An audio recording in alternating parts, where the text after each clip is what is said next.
लहानपणी माझा हात धरून चालायला शिकवणारे, प्रत्येक संकटात माझ्यासाठी भक्कमपणे उभे राहणारे, आमच्या आनंदासाठी स्वतःच्या इच्छा बाजूला ठेवणारे माझे डॅडी.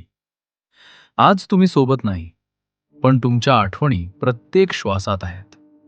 डॅडी, मी नेहमीच तुमचा गर्व होतो ना, अभिमान होतो ना. वर्गामध्ये सर्वात हुशार असून ही 1992 मध्ये मला चौथी बोर्ड परीक्षेत मराठी विषयात 0 मार्क आले होते. पण तुम्हाला माझ्यावर इतका विश्वास होता की तुम्ही डायरेक्ट औरंगाबाद शिक्षण बोर्डशी भिडलात. तुम्ही त्यांना माझी उत्तरपत्रिका पुन्हा चेक करायला भाग पाडले. तुम्हाला इतका विश्वास होता की माझ्या बारूला 0 मार्क येऊच शकत नाही. माझा बारू नापास होऊच शकत नाही. शेवटी फेर तपासणीत मला माझ्या उत्तरपत्रिकेतून 80 मार्क मिळाले.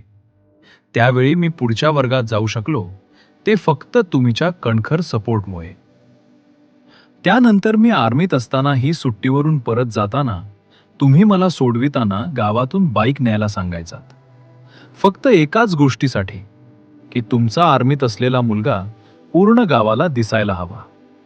लोकांनी विचारपूस केल्यानंतर तुम्ही जे अभिमानानं माझ्याबद्दल सांगायचात आणि त्यावेळी तुमच्या डोळ्यात जे आनंदाचं अश्रू जमा व्हायचे, डॅडी, ते अश्रू आजही मला दिसतात.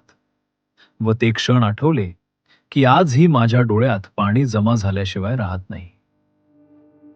डॅडी, तुमचा मुलगा आज खूप पुढे गेलाय. महाराष्ट्र शासनात आहे.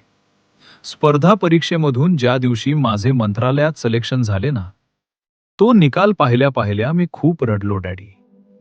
माझे सिलेक्शन झाले म्हणून नाही, तर फक्त ह्या क्षणी तुमच्या मुलाचं यश पाहण्यासाठी तुम्ही असायला पाहिजे होते म्हणून.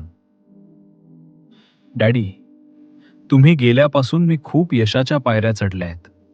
पण सांगू कोणाला?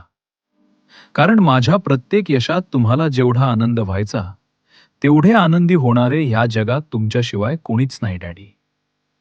फक्त एका क्षणासाठी का होईना, परत या ना डॅडी.